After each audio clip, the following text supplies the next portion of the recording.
ಹರೇ ಶ್ರೀನಿವಾಸ ಹರಿ ಓಂ ಸರಸ್ವತಿ ಶ್ರೀವಾರಿ ಚಲನ್ಗೆ ಸ್ವಾಗತ. ಸ್ನೇಹಿತರೆ, ಇದೇ ತಿಂಗಳು ಜುಲೈ 29ನೇ ತಾರೀಕು ಪೌರ್ಣಮಿ ಬಂದಿದೆ. ಅದು ಎಂಥ ಪವಿತ್ರವಾದ ಪೌರ್ಣಮಿ ಅಂದರೆ ಗುರು ಪೌರ್ಣಮಿ ಮತ್ತು ಆಷಾಢ ಮಾಸದಲ್ಲಿ ಬರುವಂತಹ ಈ ಒಂದು ಹುಣ್ಣಿಮೆಯನ್ನು ಆಷಾಢ ಹುಣ್ಣಿಮೆ ಅಂತಲೂ ಸಹ ಕರೀತಾರೆ. ಸ್ನೇಹಿತರೆ, ಈ ಒಂದು ಹುಣ್ಣಿಮೆಯ ದಿವಸ ಏನು ಪೂಜೆ ಮಾಡ್ಬೋದು, ಯಾರಿಗೆ ಪೂಜೆ ಮಾಡೋದ್ರಿಂದ ಎಷ್ಟು ಫಲ ಸಿಗುತ್ತೆ ಅನ್ನೋದ್ರ ಬಗ್ಗೆ ನೋಡೋಣ. ಸ್ನೇಹಿತರೆ, ಗುರು ಪೌರ್ಣಮಿ ಅಂತ ನೋಡಿ, ಅದ್ರ ಪೌರ್ಣಮಿ ಹೆಸರಲ್ಲೇ ಬಂದ್ಬಿಟ್ಟಿದೆ. ಗುರು ಅಂದರೆ ನಮಗೆ ಒಂದು ವಿದ್ಯೆ ಕಲಿಸ್ತವ್ರು, ಒಂದು ಮಾರ್ಗದರ್ಶನವನ್ನು ತೋರಿಸ್ತಂಥವ್ರು, ಜೀವನಕ್ಕೆ ಒಂದು ದಾರಿ ಮಾಡಿಕೊಟ್ಟವ್ರಾಗಿರ್ಬೋದು, ಒಂದು ಬುದ್ಧಿ ವಿದ್ಯೆ ಪ್ರತಿಯೊಂದನ್ನು ಅವರು ನಮಗೆ ಹೇಳ್ಕೊಟ್ಟಂತಹವ್ರನ್ನ ನಾವು ಗುರುಗಳು ಅಂತ ಹೇಳಿ ಆರಾಧನೆ ಮಾಡ್ತೀವಿ. ಮನೆಯೇ ಮೊದಲ ಪಾಠಶಾಲೆ ಅಂತ ಹೇಳಿ ನಮ್ಮ ತಂದೆ ತಾಯಿಗಳು ಸಹ ನಮಗೆ ಗುರುಗಳ ಸಮಾನ ಆಗಿರ್ತಾರೆ. ಹಂಗಾಗಿ ಗುರುಗಳು, ನಾವು ಸ್ಕೂಲ್ಗೆ ಹೋದಲ್ಲಿ ಪಾಠ ಕಲಿತಂತಹ ಮಾಸ್ಟ್ರುಗಳಾಗ್ಬೋದು, ಕಾಲೇಜಲ್ಲಿ ಲೆಕ್ಚರರ್ಗಳು, ಕೆಲಸ ಕೊಡಿಸೋಂತಹ ಒಬ್ಬರು ಅಧಿಕಾರಿಗಳು, ಪ್ರತಿಯೊಬ್ಬರೂ ನಮಗೆ ಒಂದು ಗುರು ಸಮಾನ ಆಗಿರ್ತಾರೆ. ಅವ್ರಿಗೆಲ್ಲ ನಾವು ಅವತ್ತು ಒಂದು ಆರಾಧನೆ, ಅವ್ರನ್ನ ಒಂದು ಮನಸ್ಸಲ್ಲಿ ಸ್ಮರಣೆ ಮಾಡುತ್ತಾ ಅವ್ರನ್ನ ಒಂದು ಪೂಜಿಸೋದ್ರಿಂದ ನಮಗೆ ತುಂಬ ಯೋಗ ಸಿಗುತ್ತೆ. ಅದರಲ್ಲೂ ಗುರು ಪೌರ್ಣಮಿ ಅಂತ ಅಂದರೆ ರಾಘವೇಂದ್ರ ಸ್ವಾಮಿಯವರು, ದತ್ತಾತ್ರೇಯ ಸ್ವಾಮಿಯವರು, ಶಿರಡಿ ಸಾಯಿಬಾಬಾನವರು, ಇವ್ರನ್ನೆಲ್ಲ ದೇವರುಗಳ್ನು ನಾವು ಗುರುಗಳು ಎಂದು ಆರಾಧನೆ ಮಾಡ್ತೀವಿ ಮೊದಲಿಗೆ. ಆನಂತರ ನರಮನುಷ್ಯನವ್ರಿಗೆಲ್ಲ ನಾವು ಆರಾಧನೆ ಮಾಡ್ತೀವಿ. ದೇವತೆಗಳಿಗೆ ನಾವು ಗುರುಗಳಂತೇಳಿ ಆರಾಧನೆ ಮಾಡ್ತೀವಿ. ಈ ಗುರು ಪೌರ್ಣಮಿ ಯಾವಾಗ ಪ್ರಾರಂಭ ಮತ್ತು ಯಾವಾಗ ಮುಕ್ತಾಯ ಅನ್ನೋದ್ರ ಬಗ್ಗೆ ಈಗ ನೋಡೋಣ. ಸ್ನೇಹಿತರೆ, ಈ ಒಂದು ಆಷಾಢ ಮಾಸದಲ್ಲಿ ಬರುವಂತಹ ಹುಣ್ಣಿಮೆಯನ್ನು ನಾವು ಗುರು ಪೌರ್ಣಮಿ ಅಂತ ಕರಿತೀವಿ ಮತ್ತು ಆಷಾಢ ಹುಣ್ಣಿಮೆ ಅಂತಲೂ ಕರಿತೀವಿ. ಸ್ನೇಹಿತರೆ, ಜುಲೈ 28ನೇ ತಾರೀಕು ಮಂಗಳವಾರ ಈ ಒಂದು ಹುಣ್ಣಿಮೆ ಪ್ರಾರಂಭ ಆಗುತ್ತೆ. ಸ್ನೇಹಿತರೆ, ಎಷ್ಟು ಗಂಟೆಗೆ ಅಂದರೆ ಜುಲೈ 28 ಮಂಗಳವಾರ ಸಾಯಂಕಾಲ 6:20 ಪ್ರಾರಂಭ ಆಗುತ್ತೆ. ಯಾವುದು ಈ ಗುರು ಪೌರ್ಣಮಿ ಪ್ರಾರಂಭ ಆದರೆ ಬುಧವಾರ 29ನೇ ತಾರೀಕು 8:10 ಮುಕ್ತಾಯ ಆಗುತ್ತೆ. ನಾವು ಈ ಸೂರ್ಯೋದಯನ ಗಣನೆಗೆ ತಗೊಳ್ಳೋದ್ರಿಂದ ಮತ್ತು ಈ ಬ್ರಾಹ್ಮಿ ಮುಹೂರ್ತ ಅಂತ ನಾವೇನು ಹಿಂದಿನಿಂದ ನಾವು ಮಾಡ್ಕೊಂಬಂದಿದ್ದೀವಿ, ಅದೆಲ್ಲ ನಮಗೆ ಬುಧವಾರ ಸಿಗೋದ್ರಿಂದ ನಾವು ಈ ಒಂದು ಗುರು ಪೌರ್ಣಮಿನ ಬುಧವಾರ ಆಚರಣೆ ಮಾಡ್ತೀವಿ. 29ನೇ ತಾರೀಕು. ಸ್ನೇಹಿತರೆ, 28 ಮಂಗಳವಾರ ಪ್ರಾರಂಭವಾಗಿ 29ಕ್ಕೆ ಈ ಒಂದು ಗುರು ಪೌರ್ಣಮಿ ಮುಕ್ತಾಯ ಆಗುತ್ತೆ. ಗುರು ಹಿರಿಯರು ಪ್ರತಿಯೊಬ್ಬರಿಗೂ ನಾವು ಅವ್ರಿಗೆ ಒಂದು ಸನ್ಮಾನ ಮಾಡಿ, ಒಂದು ಪೂಜೆ ಮಾಡಿ, ಒಂದು ಸತ್ಕಾರ್ಯ ಮಾಡೋದ್ರಿಂದ ನಮಗೆ ತುಂಬ ಫಲ ಸಿಗುತ್ತೆ.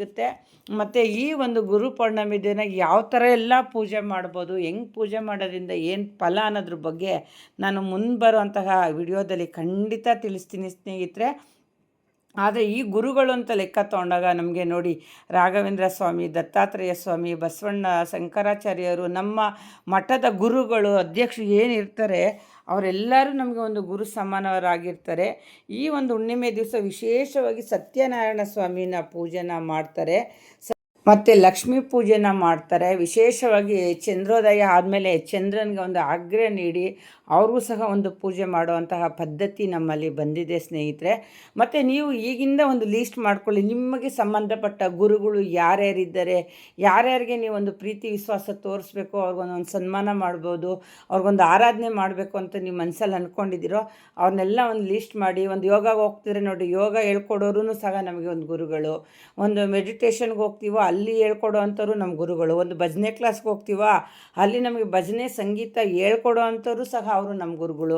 ನಾನಾಗಿ ಇವ್ರನ್ನೆಲ್ಲನೂ ಒಂದು ಲೀಸ್ಟ್ ಮಾಡಿ ಇಟ್ಕೊಂಡಿದ್ದೀನಿ. ಅವ್ರಿಗೆಲ್ಲ ಏನೋ ನಮ್ಮ ಕೈಲಾಗಿ ಒಂದು ಹೂವು ಕೊಟ್ಟರು ಅವ್ರಿಗೊಂದು ಗೌರವ, ಅವತ್ತು ಅವರ ಸ್ಥಾನಕ್ಕೆ ನಾವು ಒಂದು ಗೌರವ ಕೊಟ್ಟಂಗೆ, ಅವ್ರಿಗೊಂದು ಆರಾಧನೆ ಮಾಡ್ದಂಗೆ. ಸ್ನೇಹಿತರೆ, ಹಂಗಾಗಿ ನೀವು ನಿಮ್ಗೆ ಯಾರ್ಯಾರು ಗುರುಗೆ ಸಂಬಂಧಪಟ್ಟಂಗೆ ನೀವೊಂದು ಲೀಸ್ಟ್ ಮಾಡಿಕೊಂಡು ಅವ್ರನ್ನೆಲ್ಲ ಒಂದು ಸೇರಿಸಿ, ಎಲ್ಲ ನೀವಾಗಲಂದ್ರೆ ನಿಮ್ಮ ಥರ ಒಂದು 10 ಜನ ಫ್ರೆಂಡ್ಸ್ ಎಲ್ಲ ಸೇರಿಕೊಂಡು ಅವ್ರಿಗೆ ವಿಶೇಷವಾಗಿ ಅವ್ರಿಗೊಂದು ಸನ್ಮಾನ ಮಾಡಿ, ಒಂದು ಪ್ರೀತಿ ವಿಶ್ವಾಸ ತೋರಿಸೋದ್ರಿಂದ ಅವರು ಅಷ್ಟು ಅಂತ ನೀವು ಏನು ಕೇಳಿದ್ರೂ ಆಶೀರ್ವಾದ ಮಾಡ್ತಾರೆ. ಅವರು ಗುರುಸ್ಥಾನದಲ್ಲಿರೋದ್ರಿಂದ ನಮಗೆ ಖಂಡಿತ ಅವ್ರು ಆಶೀರ್ವಾದ ಮಾಡ್ತಾರೆ. ಅವರ ಆಶೀರ್ವಾದ ಆರೈಕೆ ನಮಗೆ ಏಳಿಗೆ ಆಗುತ್ತೆ. ಮುಂದಿನ ಪೀಳಿಗೆಗೆ ಇದೇ ಒಂದು ಸಂಪ್ರದಾಯ ನಾವು ಮಾಡಿದ್ದನ್ನೇ ನಮ್ಮ ಮಕ್ಕಳನ್ನು ಮಾಡ್ಕೊಳ್ತಾ ಹೋಗ್ತಾರೆ. ಸ್ನೇಹಿತರೆ, ಹಂಗಾಗಿ ನೀವು ಒಂದು ಲೀಸ್ಟ್ ಮಾಡ್ಕೊಳ್ಳಿ. ಮತ್ತು ದೇವಾಲಯ ಅಂತ ಹೇಳಿದ್ರೆ ಸಾಯಿಬಾಬಾ, ದತ್ತಾತ್ರೇಯ ಸ್ವಾಮಿಯವರು ಮತ್ತು ರಾಘವೇಂದ್ರ ಸ್ವಾಮಿಯವರು, ಬಸವಣ್ಣನ ದೇವಸ್ಥಾನ, ಈ ಥರ ದೇವಸ್ಥಾನಗಳಿಗೆಲ್ಲ ಅಂಥವ್ರಿಗೆಲ್ಲ ಯಾವ ಥರ ಹೋಗಿ ಒಂದು ಪೂಜೆ ಸಲ್ಲಿಸ್ಬೋದು, ಆ ಪೂಜೆಯಿಂದ ನಮಗೇನೆಲ್ಲ ಫಲ ಸಿಗುತ್ತೆ ಅನ್ನೋದ್ರ ಬಗ್ಗೆ ನಾನು ಮುಂದಿನ ವಿಡಿಯೋದಲ್ಲಿ ಹೇಳ್ತೀನಿ.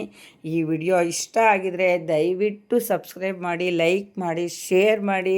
ಪ್ರತಿಯೊಬ್ಬರಿಗೂ ಗುರು ಅಂತ ಇರ್ತಾರೆ. ಯಾರು ನಮ್ಮನ್ನು ತಪ್ಪು ಮಾರ್ಗದಿಂದ ಸರಿ ಮಾರ್ಗಕ್ಕೆ ತಗೊಂಡೋಗೋ ಥರ ಒಂದು ಸಲಹೆ ಕೊಡ್ತಾರೆ, ದುಡಿಮೆಗೆ ದಾರಿ ಮಾಡಿಕೊಡ್ತಾರೆ, ವಿದ್ಯೆ ಬುದ್ಧಿ ಕೊಡ್ತಾರೆ. ಪ್ರತಿಯೊಬ್ಬರು ಅವರು ನಮ್ಮ ಗುರುಗಳು ಸ್ನೇಹಿತರೆ. ಹಂಗಾಗಿ ಗುರು ಪೌರ್ಣಮಿ ದಿವಸ ನೀವೆಲ್ಲರೂ ತಪ್ಪದೆ ನಿಮ್ಗೆ ಯಾರೋ ಒಂದು ಟೀಚರ್ಸ್ಗಳಿಗೆ, ಒಂದು ತಂದೆ ತಾಯಿಗಳಿಗೆ ನೀವೊಂದು ಪೂಜೆ ಸಲ್ಲಿಸಲಿಲ್ಲ ಅಂದರೂ ನಾನು ಹೇಳ್ದಂಥ ಭಗವಂತನಿಗೆ ನೀವೊಂದು ಗುರುಗಳಿಗೆ ಆರಾಧನೆ ಮಾಡಿ. ಆದಷ್ಟು ಎತ್ತ ತಂದೆ ತಾಯಿಗಳೇ ನಮಗೆ ಗುರುಗಳಾಗಿರ್ತಾರೆ ಸ್ನೇಹಿತರೆ. ಅವ್ರು ಹೇಳ್ಕೊಟ್ಟಿದ್ದನ್ನೇ ನಾವು ಕಲ್ತ್ಕೊಂಡು ಮುಂದೆ ಜೀವನಕ್ಕೆ ಒಂದು ದಾರಿಯಾಗಿರುತ್ತೆ. ಹಾಗಾಗಿ ಪ್ರತಿಯೊಬ್ಬರು ಈ ಗುರು ಪೌರ್ಣಮಿ ದಿವಸ ಬರೋ ಅಂತಹ ವರ್ಷಕ್ಕೊಂದೇ ದಿವಸ ಈ ಒಂದು ಅವಕಾಶ ನಮಗೆ ಸಿಕ್ಕೋದು. ಆ ಪುಣ್ಯಾತ್ಮರ ಕಾಲುಗಳಿಗೆ ಬಿದ್ದು ನಾವು ಒಂದು ಆಶೀರ್ವಾದ ತಗೊಳ್ಳೋದ್ರಿಂದ ನಮಗೆ ಕೋಟಿ ಕೋಟಿ ಫಲ ಸಿಗುತ್ತೆ. ಮನೆಯೇ ಮಂತ್ರಾಲಯ, ತಂದೆ ತಾಯಿನೇ ನಮಗೆ ಮೊದಲ ಗುರು ಅಂತ ನಾನು ಹೇಳ್ತೀನಿ ಸ್ನೇಹಿತರೆ. ಎಲ್ಲರಿಗೂ ನನ್ನ ವಿಡಿಯೋ ಇಷ್ಟ ಆಗಿದರೆ ದಯವಿಟ್ಟು ಸಬ್ಸ್ಕ್ರೈಬ್ ಮಾಡಿ, ಲೈಕ್ ಮಾಡಿ, ಶೇರ್ ಮಾಡಿ.